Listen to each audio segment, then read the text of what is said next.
My presentation of today is called Opinion and the Crisis of Public Attention. And in this paper I will try to discuss the concept of opinion as a mode, a specific mode or form of public attention. And I will try to discuss this as a form that is to some extent specific to the present, to our own situation. Bernard has invited me to pass through Plato's Republic for this presentation.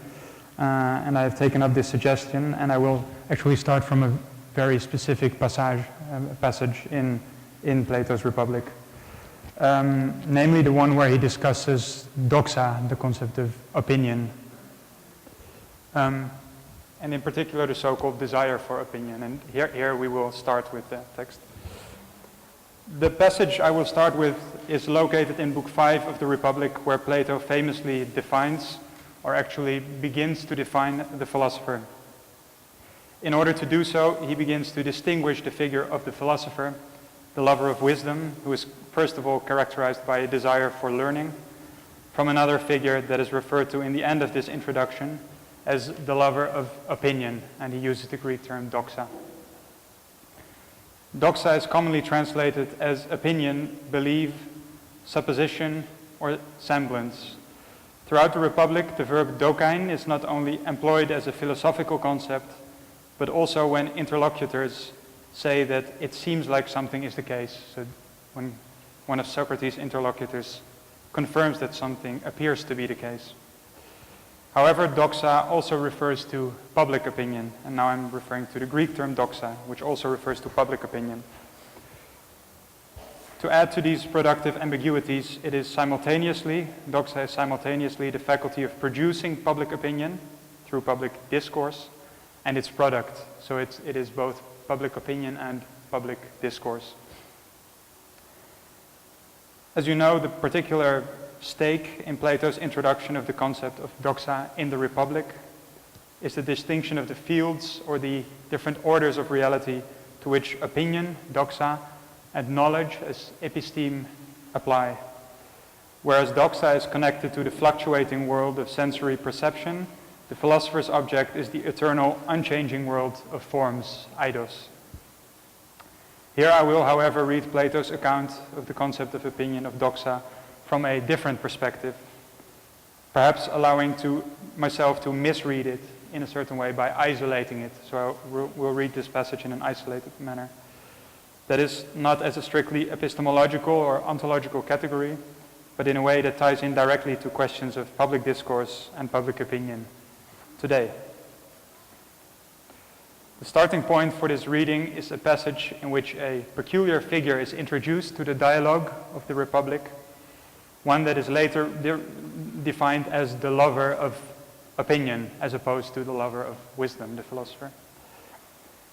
As I have mentioned, this passage appears in the part of the dialogue where Plato has just begun to define the philosopher in terms of a desire to learn. And Plato has begun by asserting that this desire to learn cannot be limited to a particular, a specific branch of knowledge. There needs to be a desire for learning in general in order to speak of a philosopher. This is the definition that Socrates himself posits as a thesis in the beginning of the part of the dialogue that I will focus on. Socrates says, "But the man who is ready to taste every branch of learning is glad to learn and never satisfied. He is the man who deserves to be called a philosopher, isn't he?" This thesis, provisional, ironic, and provocative, as we're used to in case of Socrates, is questioned by Socrates' interlocutor, which is at that point in a conversation Glaucon. And as you might remember, Glaucon is one of the more talented interlocutors that has to be taken seriously in the conversation.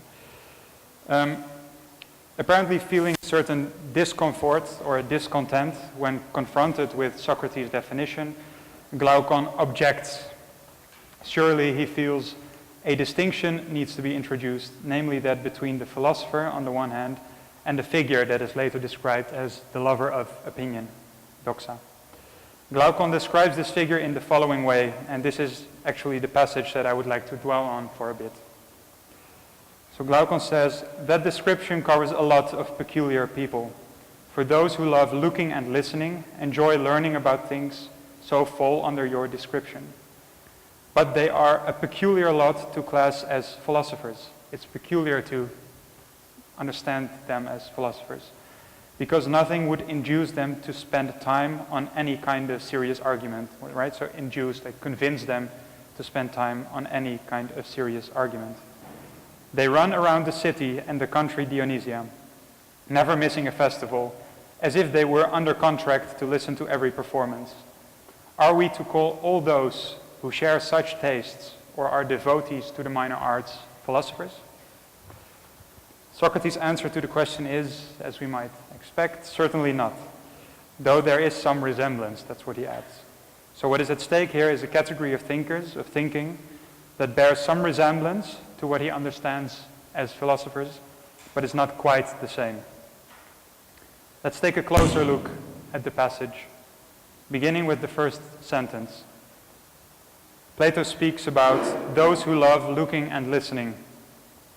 But after we've heard the rest of the passage, isn't there already a peculiar tension inherent to this sentence?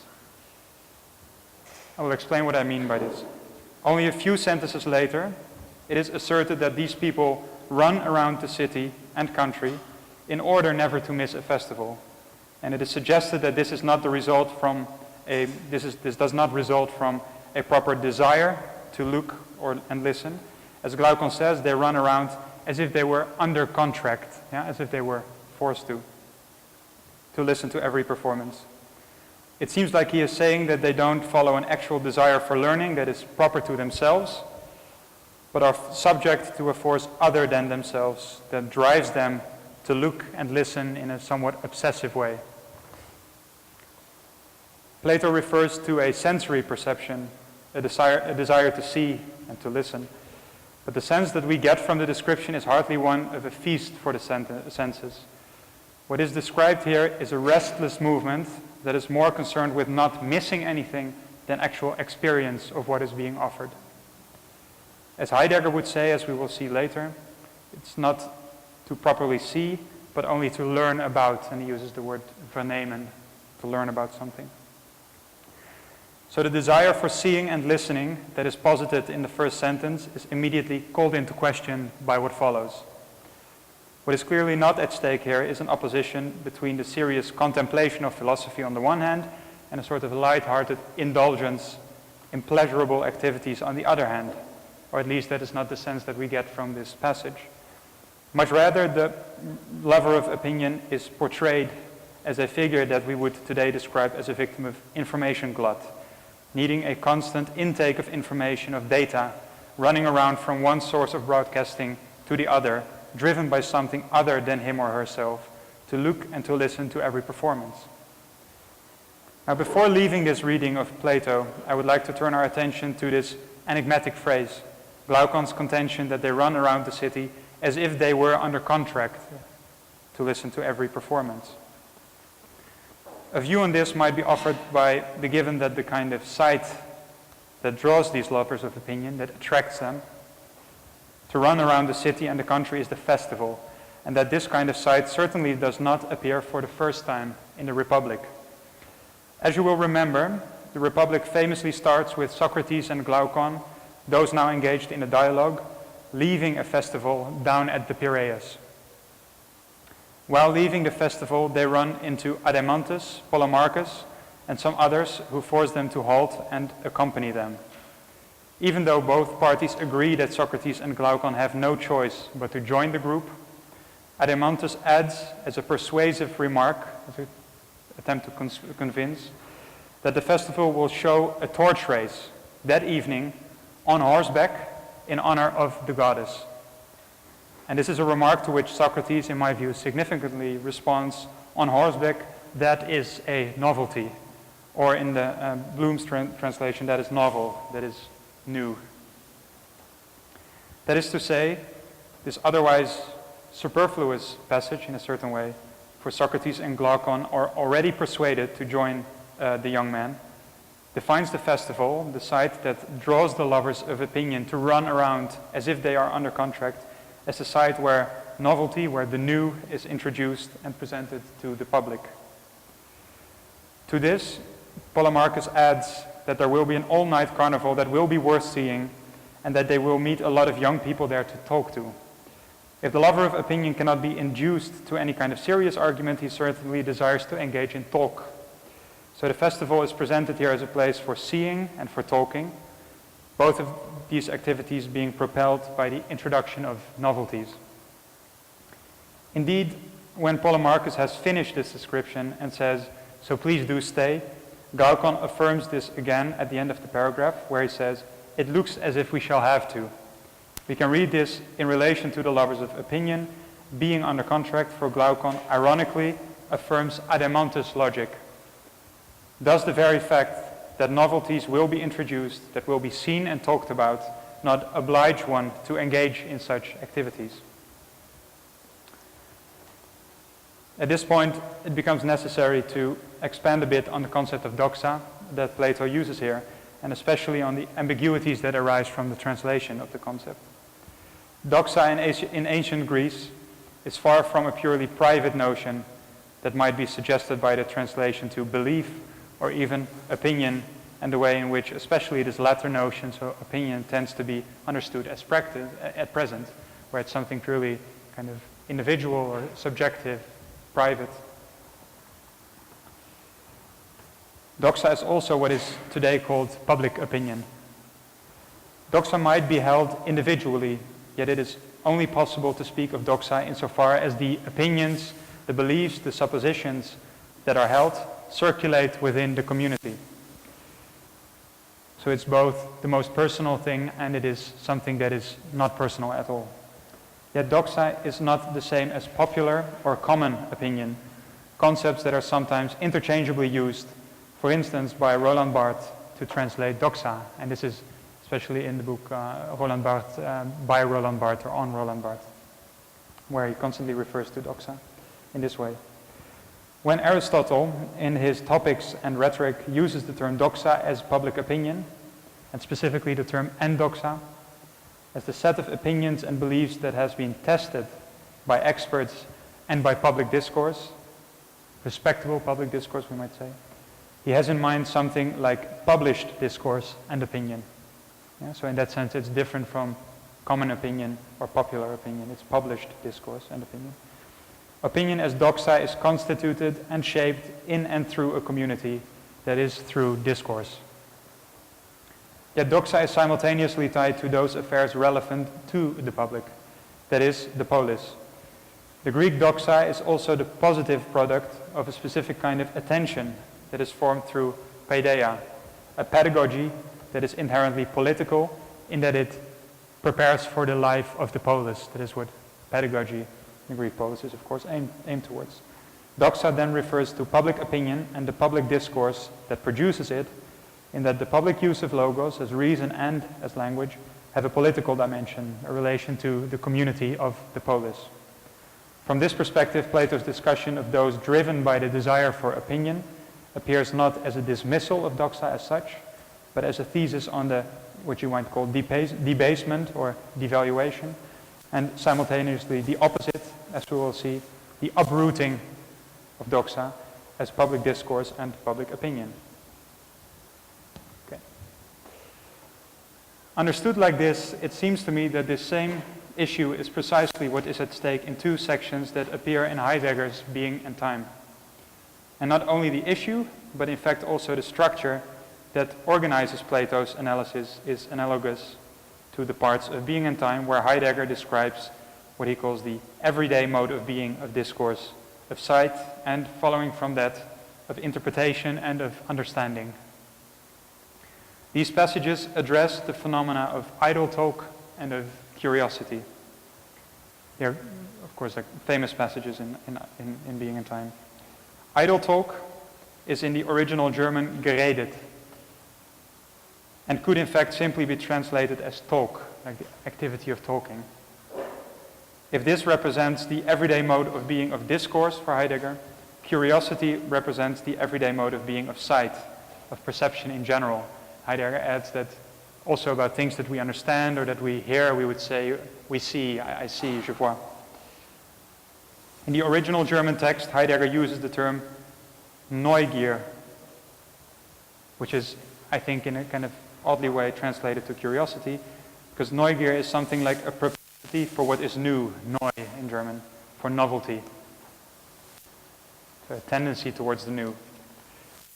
When Heidegger talks about an everyday mode of being, here we might associate this with a kind of rural, provincial, everyday speech.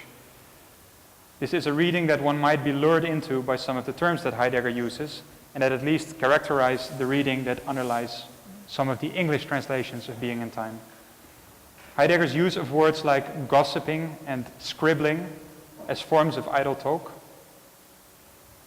His use of the term Neugier, which lacks the lofty connotations of curiosity and the Latin curiositas, which is used in the English translation. But Neugier refers to an inappropriate kind of curiosity into someone's private affairs, typically, things that do not concern you. Each of these terms might suggest a kind of everydayness that we might associate with the German small town in the time of Heidegger, provincial life, or even in very stereotypical terms, the discourse of the German rural housewife, gossiping, scribbling letters to her family, being nosy, curious, or neugierig with regards to other people's affairs. What such a reading would completely overlook is that Heidegger is ultimately concerned with the life of the public sphere, Öffentlichkeit, the open sphere of public discourse. In fact, as Heidegger stresses in one passage, it has a certain kind of affinity. So idle talk has a certain kind of affinity with being in public. He writes that the groundlessness of idle talk is no obstacle to it being public, but encourages it. As we will see, the text indeed read as a critique of public discourse itself, that we have translated and are seen, recognized in Plato as doxa. As a critique of public discourse of doxa, we see how Heidegger's analysis mirrors the passage that we have just discussed in Plato. There is the everyday activity of seeing and of listening on the one hand, and of speaking, or rather talking, on the other hand. And then there's the concept of novelty, which is introduced here in relation to both of these, propelling, driving both idle talk and curiosity. Conversely, in order not to be excluded from the talk that circulates around novelties, it is necessary to be up to date. In Heidegger's analysis, they are not simply juxtaposed, these different concepts, but they are bound up with one another. In fact, in Heidegger's words, each drags the other with it. The problem that is suggested by the passage in Plato's Republic is therefore central to Heidegger's argument, and the structure that Heidegger employs to organize this problem, as well as the general diagnosis, it's analogous to it, right? Because you see also in Plato this kind of continuous running from one place to the other as a sort of sense of being uprooted, dragged along. Of course, Heidegger ultimately thinks through this problem differently, in a different way than Plato. Of course, his thinking leads not to a separation between different orders of reality, but focuses on the relation between discourse and understanding, cognition. If we read Heidegger's text from the perspective I have just argued for, that is, as a discussion of doxa as public discourse, one aspect of his discussion of idle talk and curiosity are especially interesting. In the section on curiosity, Heidegger emphasizes the way in which the relation between public discourse as a form, a mode of public attention and understanding, on the one hand, and that which is talked about on the other hand, is unsettled, ungrounded by the hunger for the new. The part on idle talk, however, advances a distinct thesis on the, if you like, capacity, the specific ability of public discourse that has become idle talk, meaning here that it has been uprooted. Heidegger defines idle talk as an uprooted, like taken off of the ground, and ultimately groundless or bodenlosig discourse. Discourse and understanding are always connected, and more precisely, modes of interpretation and understanding are contained in or harbored by discourse. So modes of interpretation and understanding are contained in, harbored by discourse. Idle talk is uprooted in that it has a discourse sustained by average intelligibility that is contained within this talk itself. Yeah, so idle talk is the kind of talk that is able to propel itself without needing an understanding of the thing itself. It allows those participating in idle talk to talk and to understand without turning to what is talked about in the discourse. What is interesting here is that this average intelligibility does not as much limit understanding, in Heidegger's view, In fact, it quasi-liberates understanding. Idle talk becomes at once the possibility to understand everything without any previous appropriation of the matter, and it becomes the presumption that everything has already been understood. The two coincide in a notion that nothing is closed off any longer to idle talk, to this sort of perverted form of public discourse. Public discourse is therefore not in a situation of slight delay of what happens, but always ahead of what will happen. It already knows how to talk about what is not yet the case. It seems to me, and the thesis I would like to explore briefly here, or sort of basic idea, is that the discourse that exemplifies this insight today is that of the panelist, and I'll explain what I mean with this figure of the panelist. The setting of the discussion panel, and the panelist as a member constitutive, a member that is participating in the discussion panel that discusses certain topics, today proliferates in many venues and occasions for public discourse. In public debates, in academic conferences, in discussions within cultural institutions, and so on. However, its most exemplary manifestation is, not surprisingly, in a medium of television, and especially in the context of the current affairs talk show, as the site where the desire for opinion, where opinion and the desire for opinion circulate in an especially kind of intense manner.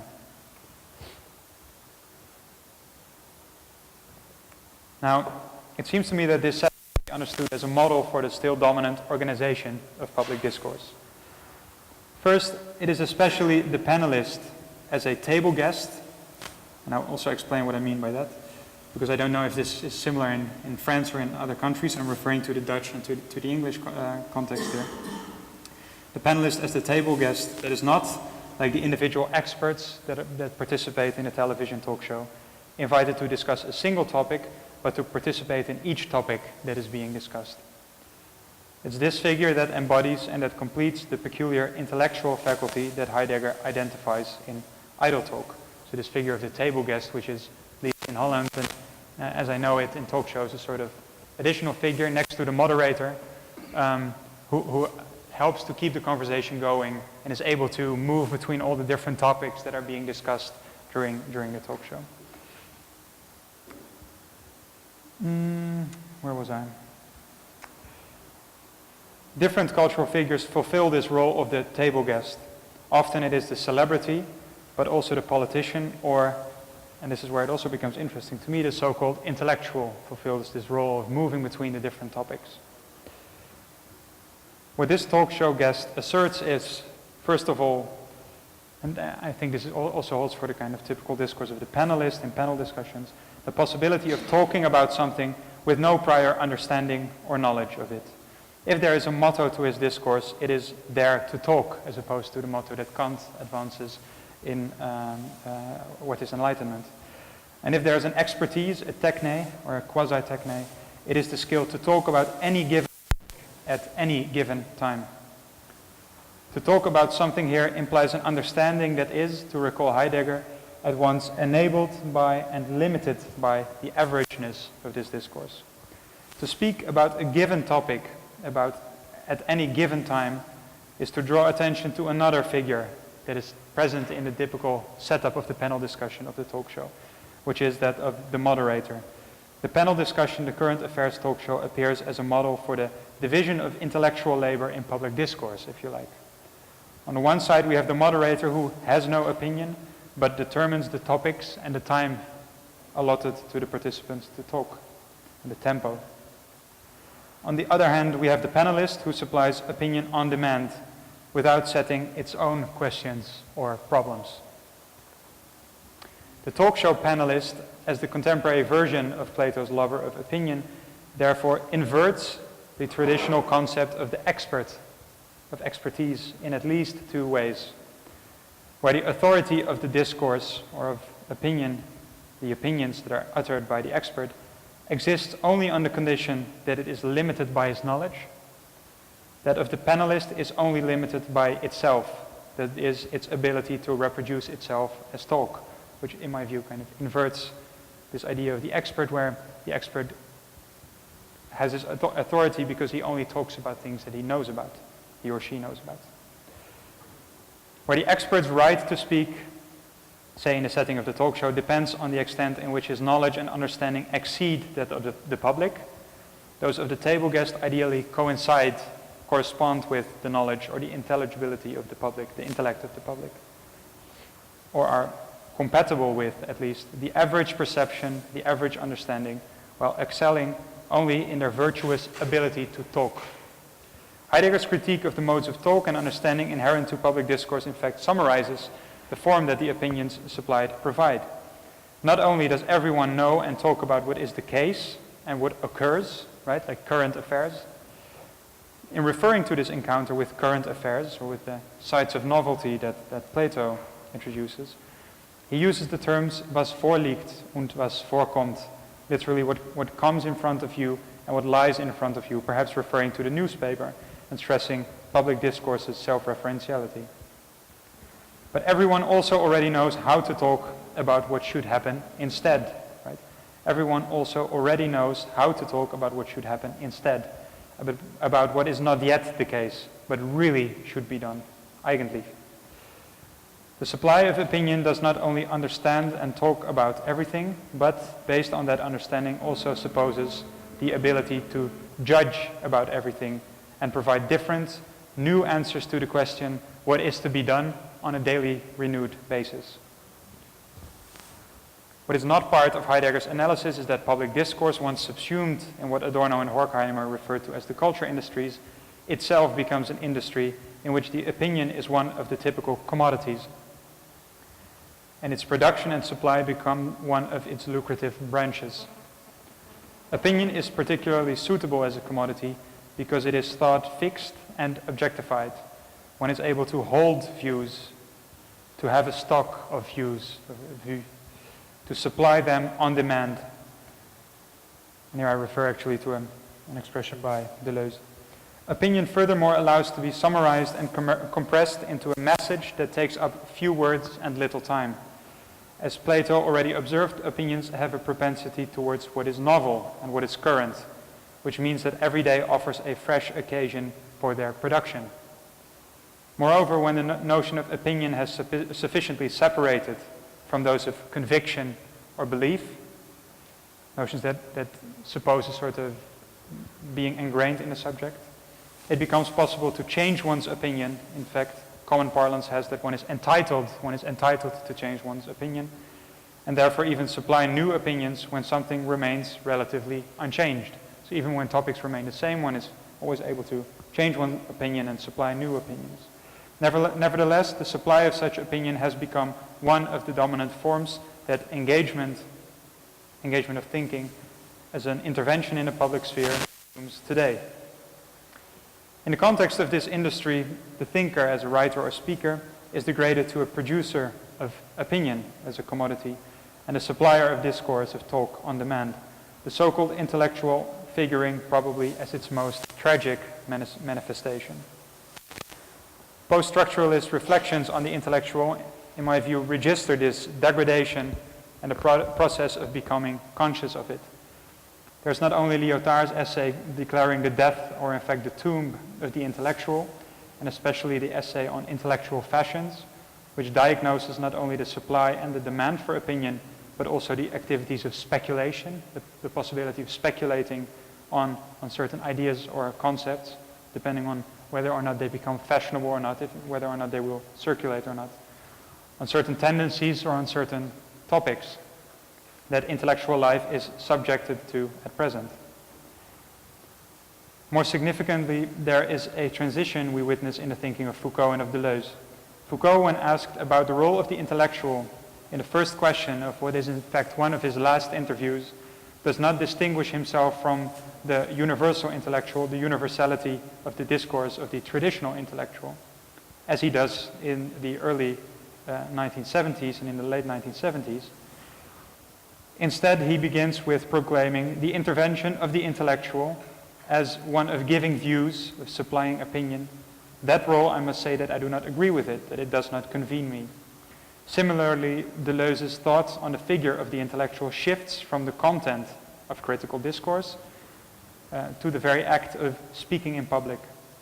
The question here becomes, what constitutes an effective intervention in a time where one is constantly being enticed to speak by those forces that make us say things when we've got nothing much to say, to cite Deleuze. The resistance to these forces that force, or rather entice one to speak, does not simply reside in silence, an appeal to the right to say nothing, as Deleuze suggests at some point, or activity, as Franco Berardi recently suggested I think in his book After the Future, however suggestive such ideas might be. Perhaps the notion of reluctance that Plato applies to the philosopher king as the reluctant ruler, at least this is how it is being translated in English, can be rethought in this light, right? So the ruler that has to actually be forced to rule might be rethought in this light, applied not to the ruling, but to speaking itself. So not to the activity of ruling, taking of power, but to speaking itself. Reluctance as an attitude that hovers, that moves between speaking and not speaking, between withdrawal and between intervention. Is Socrates not the reluctant speaker par excellence? We might recall that in order for the dialogue of the Republic to start, Socrates literally needs to be forced by Polemarchus and by Adeimantus into speaking, and this is what is of course like portrayed in the opening scene of the Republic, where Socrates is forced into speaking and shows a sort of particular reluctance to speak. He does this again, of course, when he introduces the concept of the philosopher. There's also a reluctance to say it. He dares not say it, but in the end he does. This was just like a suggestion in concluding. But what I have moreover tried to suggest with this presentation is that one of the points of determining these modes of resistance, new modes of resistance, might reside in the analysis of public discourse and a notion of opinion itself. If we understand opinion as thought completed and objectified, stored and supplied on demand, we might bear in mind that Plato counterposes the desire for opinion, driven by apparent novelty, to a discursive practice that is characterized by a genuine desire to learn, one that consists before anything else in posing its own questions and problems. Right? And this is why I thought it was interesting to mention this kind of discursive model setting of the talk show, because it inverses, in a way, the role of moderator and panelist. The philosopher does not supply opinion on demand, but poses his own questions and problems. A discursive practice that holds opinions only in order to question them, and one that, as opposed to understanding everything, constantly needs to learn everything all over again. And I suppose in that sense, I was thinking about the earlier mentioning of a radical convention, and I suppose that could be the radical convention in this presentation. Here I would like to end the presentation. Thanks very much for your attention.